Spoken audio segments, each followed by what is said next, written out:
Good morning, everybody. So on the memorial of 9/11, I wanted to first of all commemorate the lost souls from 23 years ago. And one of the major distinctions for the different generations is whether or not you remember this morning. But I also wanted to take the opportunity to talk about grief, how it affects the body, and if you or a loved one are affected by grief, such as we all experienced 9/11, 2001, what you can do about it, why it affects your body the way it does, and some things you can do to help someone else who's grieving. So first off, I wanted to talk about the way the grief affects the body. The most important thing I want you to understand is that you only feel what you feel in your body. You're an embodied soul, and so if you have symptoms, if you have emotions, if you have things that you feel in your heart and your mind, you've experienced those in your body too. And certain emotions map to certain places in your body very predictably. Grief particularly affects the cardiovascular system, or as we address it here at Advocate Wellness, affects zone 6, the moving of fluids around in your body, heart, lymph, those sorts of things. So there's a reason that the saying, "He died of a broken heart," exists. 9/11, 2001, we all woke up to see one tower drop and then the other shortly after. And then we heard recordings of calls of people calling their loved ones and their family and their wife and saying, "Baby, I love you. We're going down." And I think it's safe to say that all of us who heard those calls felt our heart skip a beat. Again, remember the saying goes, he died or she died of a broken heart. You've seen this before, you've experienced this before, and it's called broken heart syndrome. And if you want to learn more about just how dysregulating grief can be for the cardiovascular system, for the heart, for the lungs, for the circulation, I linked several articles in the description below, some of them from Harvard and some other notable sources that I found I thought you guys might find interesting. So if you want to read more about that, please go ahead. So as someone who's also been through 9/11, I was 8 when the towers came down. And I remember that morning very, very clearly. But as someone who's been through other forms of grief and also who's had grieving family members, I wanted to offer some things that I've found to be helpful, both when you're in grief and then also when you're helping somebody with grief. The main thing I'd want to recommend is understanding that it's okay to not be okay.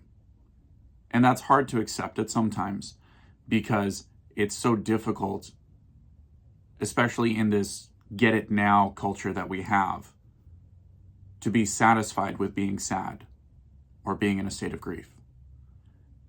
And the next most important thing I'd want you to consider is making sure that you have good therapy or good counsel. And that could come from the form of friends. It could come from a trusted advisor at church. It's crucial for really good community to be had. But then if it's starting to affect your daily life and it's keeping you from doing the things that you know you need to be doing, I would suggest professional help. And this is where co-management becomes really helpful. There are some phenomenal counselors and therapists out there. Jason Adams here locally comes to mind. And then Satin Pelfrey.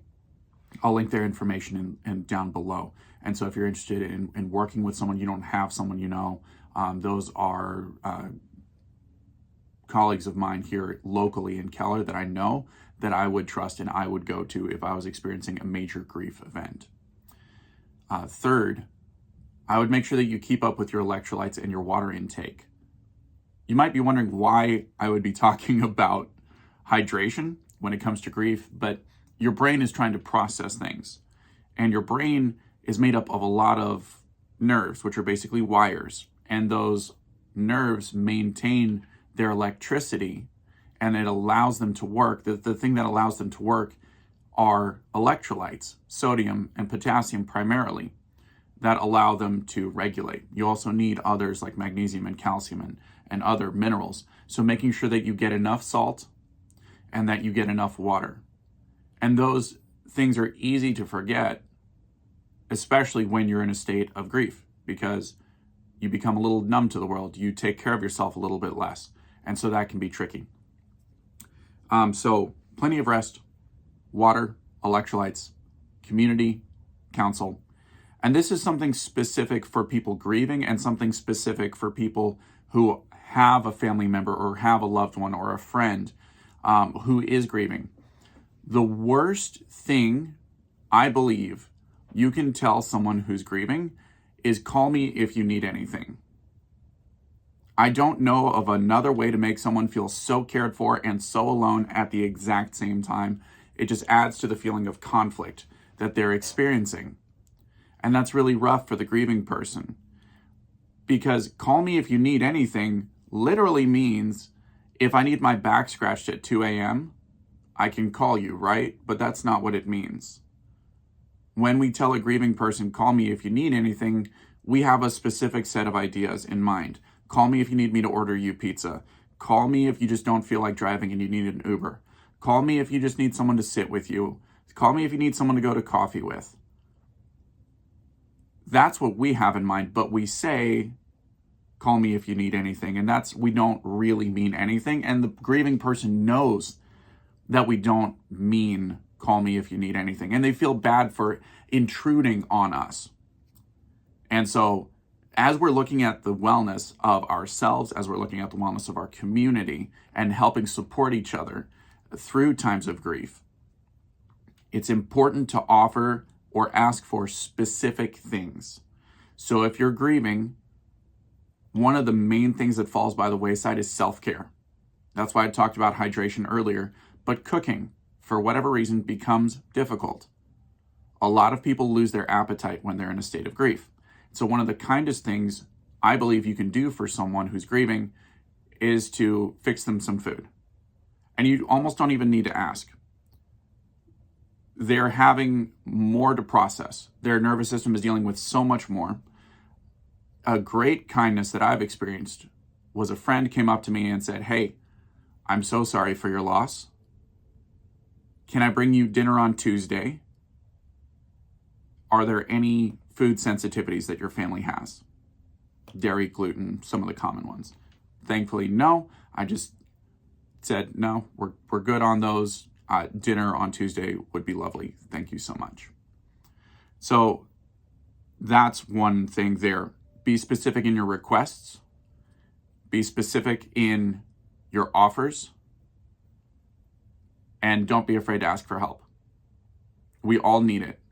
And so in the same way that you say, of course, when someone says, I'm grieving, I need help, can you bring me a meal? Of course I can fix you an extra meal. Also be willing to say thank you and accept the meal. Specific offers make it easier to accept those gifts as well. So if you're the person taking care of someone who's grieving, having 3 specific things that they can call you for makes it easier for them to reach out to you. And then they actually will, and they'll actually get the community, and they won't feel isolated, and they won't feel like they are imposing on you. So that's really important. The last thing that I would offer is that chiropractic helps the body regulate better. The nerves that go to your heart, for your autonomic nervous system, your sympathetic, your parasympathetic system, for the heart are regulated particularly from the top of the neck right here, and then from the bottom of the neck and the top of the upper back. This is the brake, this is the gas pedal, roughly speaking. And one of the things that you find is that in states of high grief, and you can read up on this in the articles that are in the description below, is that grief causes the heart to dysregulate. Sometimes the pressure goes way up, sometimes the pressure goes way down. And grief can give you brain fog. If the blood pressure goes too low, the parts of your brain furthest from your heart don't get as much blood pressure as they normally would. On top of that, your brain is working way harder than it's supposed to. So if you imagine what you would feel like if you were having to work way harder than usual and you had way less nourishment than usual, you can imagine what your brain feels like. And you can probably recognize that feeling if you've been through a major grief event, which, let's be honest, most of us have. So that's one of the reasons why people get brain fog. Chiropractic helps the brain regulate the heart better. Inflammation on the nerves between the brain and the body, and especially between the brain and the organs of the brain and the limbs, cause them to not function as well. So a chiropractor can come along either with, the way we approach it is with red light therapy, stretches, myofascial therapy, trigger point releases, that sort of thing. And then with adjustments can help the body regulate better. So I can't make your life easier. I can't make your grief less. I can't provide the counseling or the therapy for you. I can't be your entire community. But what I can do very, very, very well is detect where your body needs the most help in the spine and the nervous system and the musculoskeletal system, be able to treat that and help your body be more capable to face the challenges of today. So God bless you. I hope today is a beautiful day of remembrance. And if you're feeling affected by grief, know that you can reach out. If you are helping someone else to grieve, remember to offer specific things that you're willing to do. It helps them be able to take you up on it. And if you're grieving, ask for food or make sure that you dial up your self-care and your rest. You're going to need it. Again, God bless you. My name is Dr. Nelson. I'm over here at Advocate Wellness if you need me. If this has been helpful to you, please like and subscribe. It helps support the channel and helps get the word out to other people who are in a state of grief or are dealing with brain fog from other situations like that. And God have mercy on all of the souls lost 23 years today at 9/11.